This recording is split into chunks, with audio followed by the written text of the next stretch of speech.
Ah, tá. Tá pegando. Gente, boa noite a todos. É minha primeira vez aqui nessa casa. É uma honra muito grande poder estar aqui.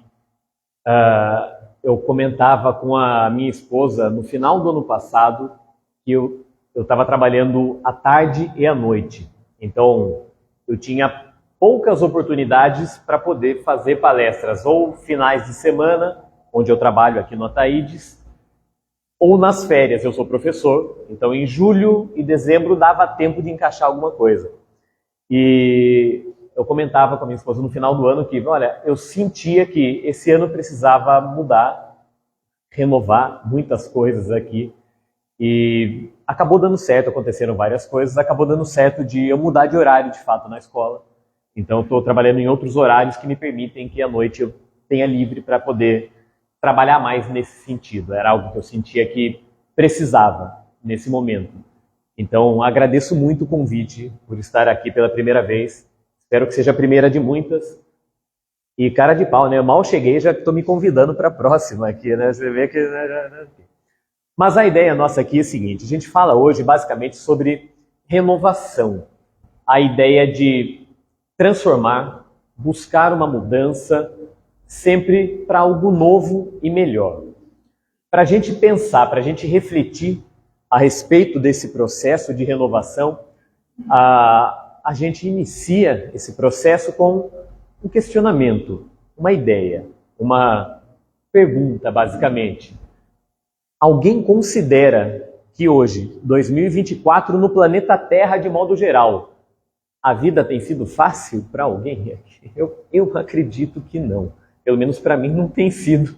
Se a gente pensa em escala global, em economia, em conflitos, na parte política, na parte de desigualdades que ainda vivemos, a gente enxerga muitos pontos a serem trabalhados, a serem melhorados, muitos aspectos para que a gente ainda consiga progredir. Eu sou professor, a minha esposa também é professora, aliás, dois irresponsáveis, né? Dois professores morando juntos, né? Dois desequilibrados, né? Haja Rivotril e Evangelho no lar, para poder ter uma base aqui, né? Mas assim, a gente dá aula há bastante tempo, eu sou professor há 17 anos, a gente percebe assim, nas gerações mais recentes, uma dificuldade muito grande em vários aspectos, em várias questões, em socialização, em ouvir não, em saber respeitar o tempo de cada um, inclusive das determinadas atividades a serem feitas. Então, a gente tem vivido tempos conturbados, difíceis. Vivemos num planeta de provas e expiações e também não poderia ser diferente. A energia que vibramos ainda é geradora de algumas dessas dificuldades. Ainda faz parte desse processo. Mas progredimos. A gente ainda caminha nesse processo. E assim, Kardec, com a espiritualidade, eles trazem para nós, na metade do século XIX, um questionamento que vai exatamente de encontro com essa ideia, com isso que a gente enxerga hoje. Kardec pergunta à espiritualidade: bastante grande é a perversidade do homem. Isso é metade do século XIX. Tem quase 200 anos isso. Não parece que, pelo menos do ponto de vista moral, em vez de avançar, a humanidade, o ser humano de modo geral, caminha aos recuos? Ou seja, Kardec está questionando a espiritualidade. Em tecnologia, na parte material, percebemos nitidamente evoluções, progressos, mudanças. Mas o questionamento de Kardec é exatamente no sentido moral. Ele questiona a espiritualidade. Não parece que de modo moral a gente esteja retrocedendo? A espiritualidade responde a Kardec: enganas-te. Observa bem o conjunto de modo amplo e verás que o homem se adianta como humanidade de forma geral, pois que melhor compreende o que é mal e vai dia a dia reprimindo os abusos. Aqui é interessante a gente fazer um paralelo, uma vírgula aqui. A espiritualidade fala para Kardec, não, de modo algum. Não estamos retrocedendo, inclusive no ponto de vista moral. Ainda que haja muitas coisas a serem trabalhadas, e existem, a gente ainda consegue perceber, entender, compreender o que é mal e vai dia a dia reprimindo os abusos. Hoje, ainda que a gente viva numa sociedade ainda, infelizmente, preconceituosa, racista, onde há diferenças salariais, há preconceitos de várias maneiras, na época de Kardec era considerado normal ter escravos. Ainda não era aceito a ideia de liberdade em muitos aspectos, em muitos pontos do planeta, inclusive aqui no Brasil. Então, ainda que haja, e há muito a ser trabalhado, a ser feito, e é nossa obrigação moral trabalharmos nesse sentido, estamos progredindo. Ainda que não pareça, estamos progredindo. E a espiritualidade traz algo aqui que é muito forte para complementar essa ideia. Faz-se mister, ou seja, é necessário, às vezes, que o mal chegue ao excesso para tornar compreensível a necessidade do bem e das reformas. E nesse ponto eu posso afirmar para vocês que agora, nesses últimos dias, eu passei exatamente por esse ponto aqui. Eu estava, inclusive, ouvindo uma palestra do Rossandro Klinger. Gosto de fazer coisas em casa ouvindo palestras. E eu estava exatamente nesse momento de o mal estar num ponto muito grande, estar muito difícil, doendo muito, para entender, e foi o estalo. Assim, puxa, é verdade. E na palestra do Rossandro ele comenta algo exatamente nesse sentido, de fato, às vezes é como se a gente precisasse chegar no fundo do poço para entender realmente, olha, realmente, agora eu preciso mudar. Porque esse fundo do poço, esse mal chegar ao extremo, pode ser em vários aspectos. Pode ser na parte financeira, pode ser no seu trabalho, era o meu caso. Pode ser no relacionamento amoroso, pode ser na sua relação com os seus pais, com os seus filhos. Às vezes vai acontecendo coisas que a gente não gosta, entendemos que não é positivo aquilo, mas a gente vai aceitando, vai deixando. Olha, não está legal, a minha rotina não está boa, o meu relacionamento com determinada pessoa não está ok, não gosto disso, mas eu vou levando, vai indo. E às vezes é necessário que mal chegue ao extremo para ser o ponto de mudança. Fala, não, tudo bem, a partir de agora eu não aguento mais. Agora eu preciso mudar alguma coisa na minha vida. Preciso repensar, preciso renovar. Preciso passar por outras ideias, outras transformações. Às vezes, de fato, precisamos desse ponto de mudança. Porque muitas vezes a gente sente uma dor que não é física, pode ser também. Às vezes a gente pode sentir uma dor que é na alma, de fato. Às vezes a gente pode se enxergar mais ou menos na ideia aqui de Hagar, eu gosto das tirinhas de Hagar, ele conversando com o filho dele, ele diz, filho, vai haver momentos na vida em que você terá a impressão de que o mundo está contra você. E o filho dele responde, mas vai ser só minha imaginação, não é? E ele responde ao filho, infelizmente não, não é a ideia. Mas aqui não é a realidade, isso daqui é só uma tirinha, é só uma parte cômica para a vida, é um alívio para as questões da vida. A nossa realidade a gente até pode achar, pode acreditar que de fato o mundo está contra nós. Quantas vezes a gente não está numa fase, em um determinado aspecto da vida, que a gente entende que parece que Deus esqueceu de mim. Parece que eu estou rezando, eu estou fazendo tudo o que é preciso, eu venho ao centro, eu faço o evangelho em casa, eu estou buscando ouvir palestras, eu estou fazendo tudo o que é certo. O meu vizinho que não faz nada disso, acontece que está tudo maravilha com ele, está tudo perfeito. A minha vida está um desastre. Parece que a gente está, em momentos, a sensação que pode dar é que a gente está comendo o pão que o diabo amassou, né? Na expressão utilizada. O que é ruim duas vezes, né? Primeiro porque o diabo foi que amassou, e segundo que é carboidrato, né? Engorda também, não é... É bom cortar, às vezes dá uma diminuída. Mas não é a realidade que o mundo está contra nós. É uma questão de perspectiva. Mas às vezes a gente entra nessa onda vibratória, e entramos nessa linha aqui.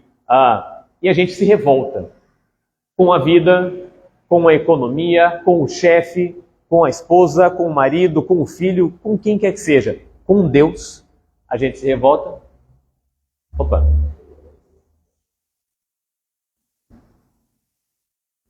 Conecta aqui? Cadê? Tá.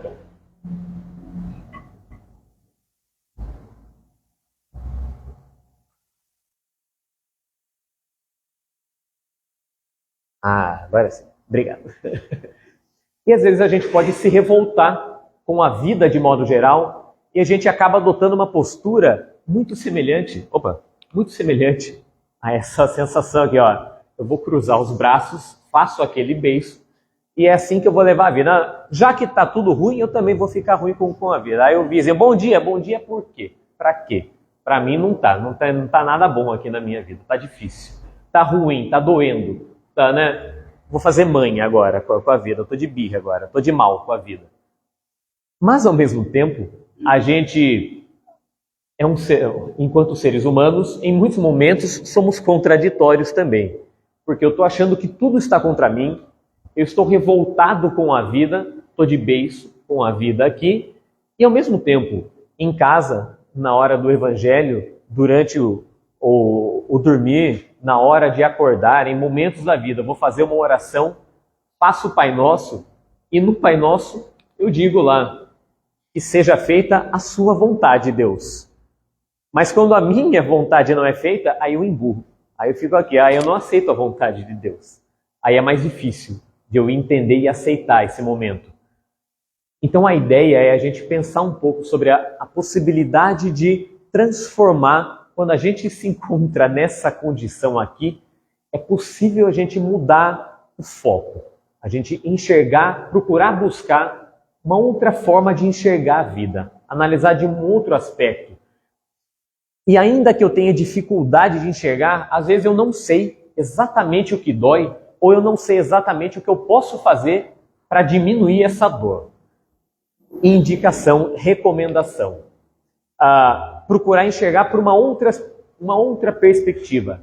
Chaplin, um dos grandes cineastas que a gente teve, ele diz para nós que a vida é uma tragédia quando vista de perto, mas pode ser uma comédia quando vista de longe. Certamente, todo mundo aqui já passou por problemas, por dificuldades, em que, passado algum tempo, 2 anos, 3 anos, 10 anos, 20 anos, você consegue olhar para trás e enxergar, olha, aquele momento foi absurdamente difícil para mim, foi muito doloroso, mas foi aquilo que me possibilitou passar por outras coisas depois. Foi aquilo que me deu forças para enfrentar as dificuldades que eu estou tendo hoje na minha vida. Então aquilo, eu consigo, muitas vezes, enxergar aquele processo de uma maneira mais leve. Aquilo foi difícil, mas foi importante para mim. Eu consegui passar por aquilo e graças ao meu esforço e empenho em passar por aquilo, hoje eu sou uma pessoa melhor. Sou mais forte do que eu era antes. Emocionalmente, espiritualmente, talvez fisicamente. Depende. Então depende da perspectiva. Agora, existem momentos que tem coisas que doem tanto que eu tenho mais dificuldade de enxergar e de olhar para aquela dor. Se eu tenho mais dificuldade de olhar para aquela dor, e eu não estou nesse ponto de achar uma comédia ainda o que acontece com a minha vida, também temos possibilidades. Hamed traz para nós, isso daqui é uma recomendação, tem em qualquer livraria, aqui certamente você encontra na biblioteca, As Dores da Alma, de Hamed. Aqui tem elencado, tem no índice, ciúme, angústia, medo, aflição, desespero, parte possessiva. O que você entende que é dificuldade, aqui indica possibilidades para trabalhar aquele processo. Se dói muito, eu posso começar a enxergar aos poucos e ver o que é possível fazer para modificar aquilo em mim? Que tipo de passos eu posso dar? Como que eu posso nadar de uma forma melhor nessa correnteza que às vezes acontece na nossa vida? E nesse processo a gente passa por vários caminhos também. No livro Boa Nova, Humberto de Campos traz para nós, sobre a psicografia de Chico, uma passagem, eu considero espetacular, de Bartolomeu. Bartolomeu, um dos 12 apóstolos de Jesus. Imagine alguém que convive todos os dias com Jesus, trabalha com ele, abdica da sua vida para viver os ensinamentos da Boa Nova. E ainda assim Bartolomeu vai falar com Jesus que, olha, mestre, eu estou no caminho, eu trabalho com você, fazemos tudo isso, enxergo a capacidade da sua obra, mas eu ainda sinto dores aqui dentro. Ainda é muito difícil para mim. A relação com os meus pais é difícil. Me taxam de vagabundo por abandonar a minha vida para ir viver com um barbudo que vai fazendo caridade por aí. É difícil para mim, para Bartolomeu, no caso, conviver com esse processo. Passo por dores muito difíceis nesse momento. O que eu posso fazer se a parte material é difícil para mim agora? A parte espiritual da sua obra eu entendo perfeitamente. Mas viver na matéria é difícil para mim agora. É a visão de Bartolomeu. Jesus responde a Bartolomeu, obviamente com todo o amor possível que o nosso irmão maior nos traz. Não será a adversidade nos negócios do mundo, qualquer questão material que seja difícil. Não será essa adversidade um convite amigo para a criatura semear com mais amor um apelo indireto que o arranque as ilusões da terra para as verdades do reino de Deus? O que Jesus está dizendo aqui? Está difícil a vida hoje? Seja por uma questão financeira, trabalho, relacionamento com quem quer que seja, tem algo que dói? Não será um apelo dos céus para deixar de olhar um pouco para a parte material e olhar mais para a parte espiritual? Trabalhar o interno e não o externo. É o apelo que Jesus faz a Bartolomeu naquele momento. Em quantas vezes não estamos mais ou menos nessa condição, nessa situação parecida com esse processo? E nesse processo de deixar a parte material e estar em mais contato com a parte espiritual, nós temos aqui também, ainda a psicografia de Chico, no livro Ave Cristo, por Emmanuel, a gente tem parte, a história é absurdamente linda, a história é real, a gente tem Quinto Varro, um espírito que já não tem mais necessidade de encarnar, tamanha evolução moral que ele conquistou. Esperamos chegar nesse ponto em algum momento. Quinto Varro já não precisa mais encarnar, mas o filho dele, encarnado, passa por muitas dificuldades na Terra, dificuldades morais, que ele ainda alimentava caminhos desviando-se dos ensinamentos cristãos.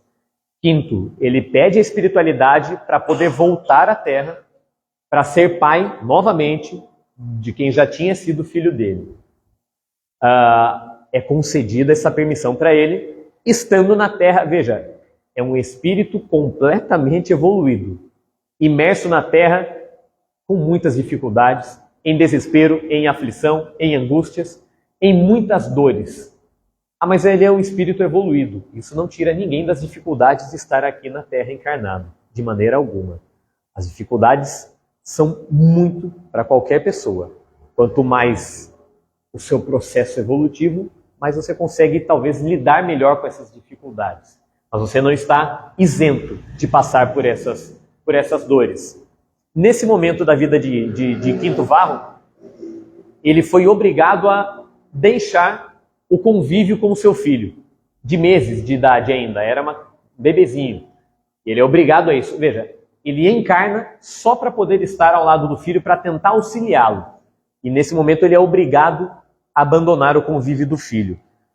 Chegando a uma região onde ele vai para a região de Lyon, na França, ele é acolhido pelas igrejas iniciais, ainda ali no início do Império Romano, e ali é traçado esse diálogo com um dos auxiliares ali dele, e ele narra a história dele, fala, olha, eu estou aqui em muita dor, em muito pranto, fui obrigado a me separar do meu filho ainda bebê.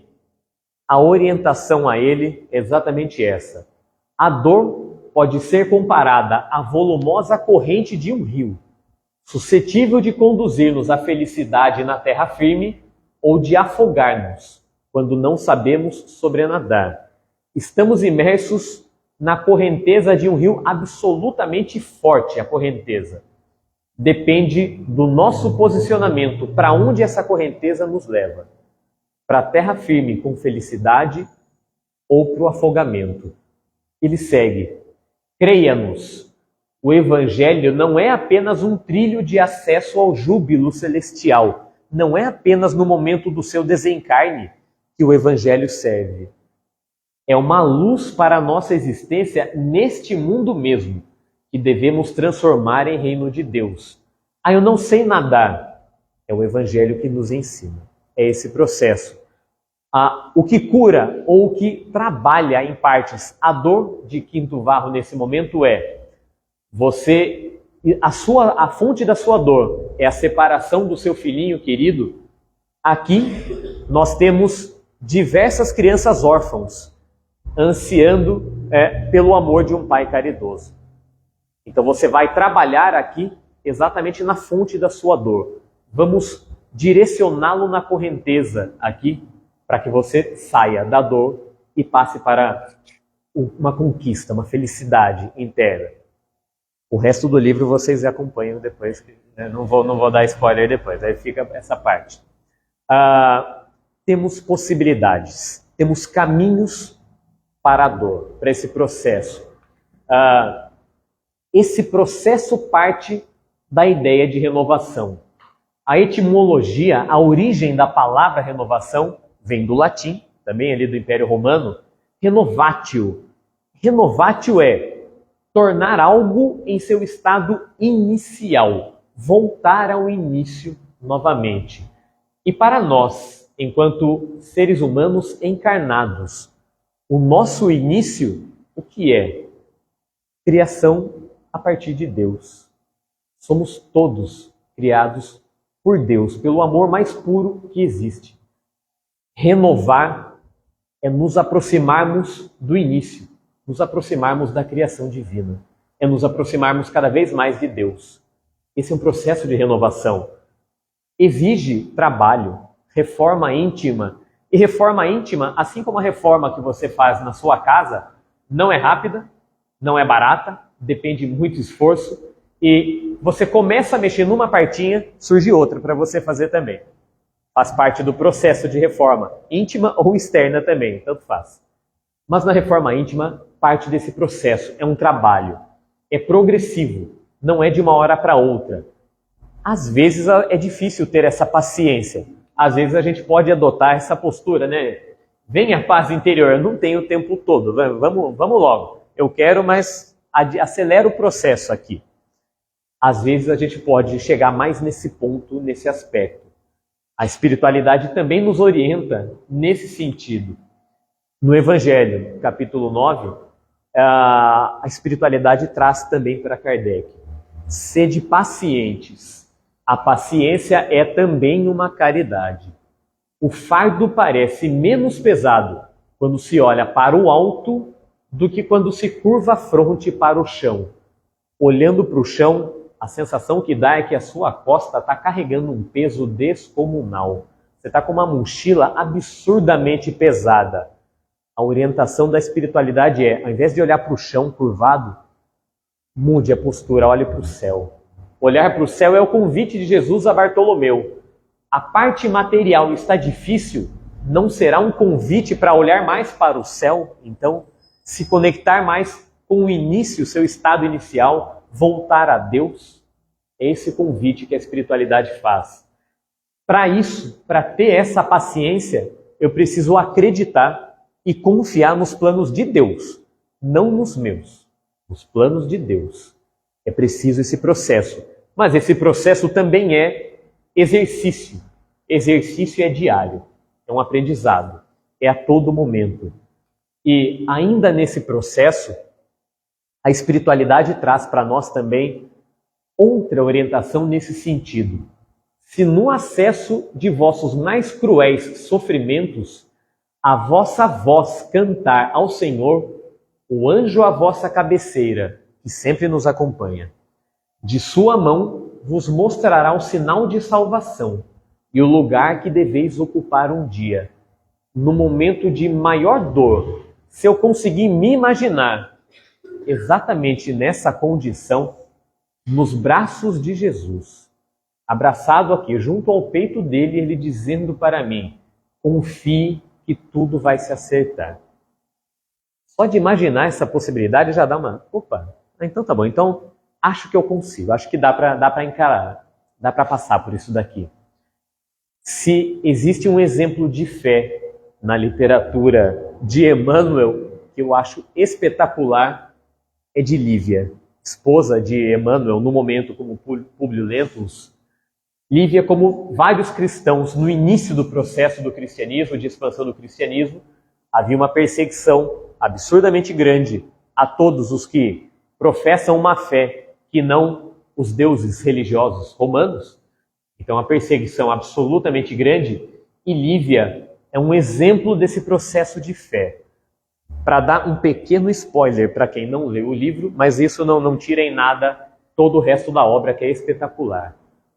Ela e vários outros cristãos são identificados, são presos, e a condenação é uma só, é a morte. A morte no Coliseu, a partir das feras, a partir de leões, a partir de vários animais selvagens ali. O processo de fé nesse sentido, que a vossa voz cante ao Senhor. Os cristãos, nesse momento de maior provação da fé, de maior dor que eles experimentam na encarnação deles, o processo deles qual vai ser? Antes de subir as escadarias de acesso ao Coliseu para serem completamente dilacerados ali, todos vão dar as mãos e começam a louvar a Deus de fato. Eles sobem as escadarias cantando ao Senhor, em conexão com a espiritualidade. Por quê? Eles acreditam, eles têm a fé, exercem. Não é apenas saber, é confiar. Eu confio em Deus, confio em Jesus e sei que nada de mal me acontecerá. Deus me ampara. O relato aqui é espetacular no livro. Lívia, no momento em que a fera se aproxima, Emmanuel narra, Lívia sente um ligeiro choque. Tamanha é a conexão com a espiritualidade e imediatamente ela apaga e o processo de desencarne é imediato. Posteriormente ela se encontra completamente amparada pela espiritualidade amiga. Não há um grito de dor, é fé. É olhar aos céus e não apenas a parte material. É acreditar não nos meus planos, mas nos planos de Deus.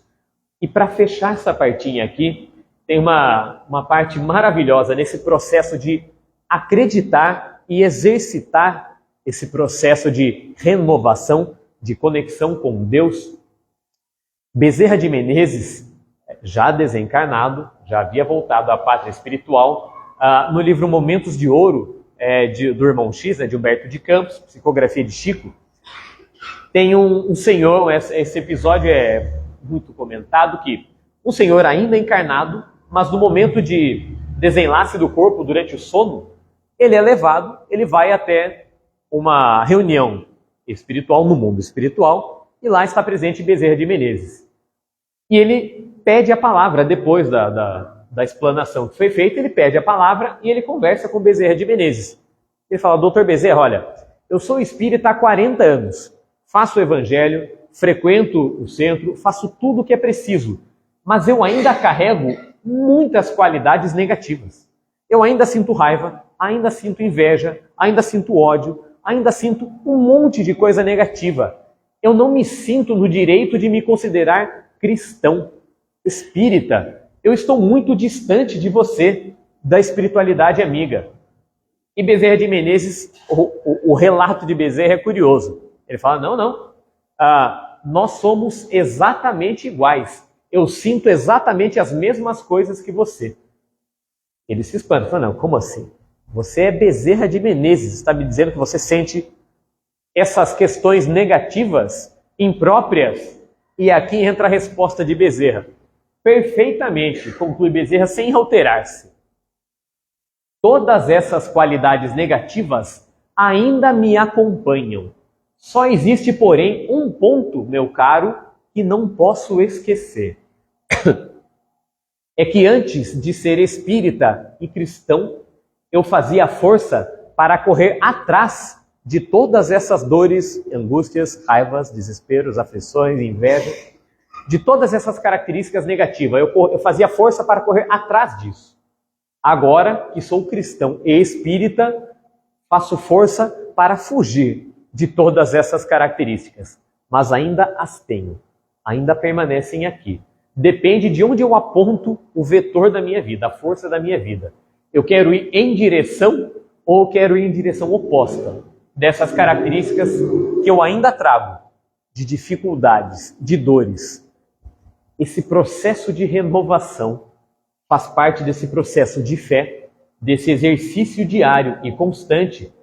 E só para a gente concluir, para a gente fechar, eu trago aqui a poesia de Khalil Gibran, poeta aqui do século XX, também maravilhosa reflexão de Gibran.